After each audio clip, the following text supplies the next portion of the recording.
Vainqueur sur le score de 1-0 lors de ses 3 derniers matchs à Dijon contre Rodez et à Caen. Le Paris FC s'est repositionné à la 5e place, synonyme de play-off, et a surtout raccroché le wagon des équipes de tête. Les hommes de Thierry Loret visent l'inédite passe de 4 face à Bastia, 14e, qui va un peu mieux depuis l'arrivée de Régis Brouard sur le banc, avec notamment 7 points pris sur les 3 derniers matchs, dont 2 victoires de rang à Guingamp et contre Niort. Ce sont donc 2 équipes en forme qui s'affrontent à Charléty ce soir. C'est la première opposition entre les 2 formations depuis mars 2011. Les 2 équipes évoluaient dans le championnat national à cette époque. Bastia, qui s'était montré dangereux sur une première frappe de Santelli, essaye ici de passer par les côtés.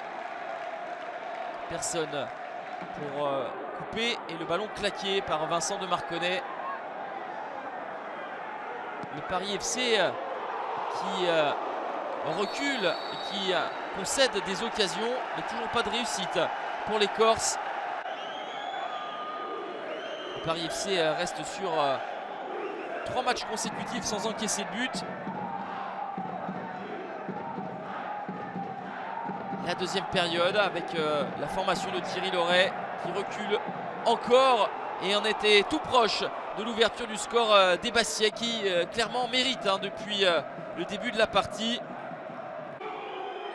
Mais la réussite n'est pas présente pour le Sporting. Pas plus ici sur cette tête de Warren Kadi, qui va trouver la transversale de Thomas Vincenzini.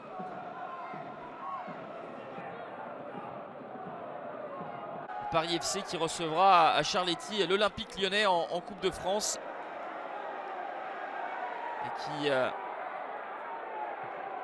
va devoir sortir un gros match, parce que là, face à cette équipe de Bastia, ils sont sur le reculoir. Une nouvelle tentative cadrée avec Vincent de Marconnet, qui a énormément de travail, beaucoup plus que son homologue Thomas Vincenzini. Et pourtant, en fin de rencontre, à la 89e minute, la faute sur Guy Lavogui, et Monsieur Thual désigne le point de pénalty. Sur l'ensemble de la partie, les Bastiais se seront montrés les plus dangereux. Et ce sont bien eux qui vont concéder le premier but de cette partie, avec ce pénalty transformé par Moustapha Nam. Deuxième but de la saison pour le Sénégalais. 1-0, score final. Le Paris FC 5e enchaîne une 4e victoire de suite sans encaisser de but. Une première dans l'histoire du club en Ligue 2 BKT. Scénario cruel pour les Corses qui glissent en position de barragiste.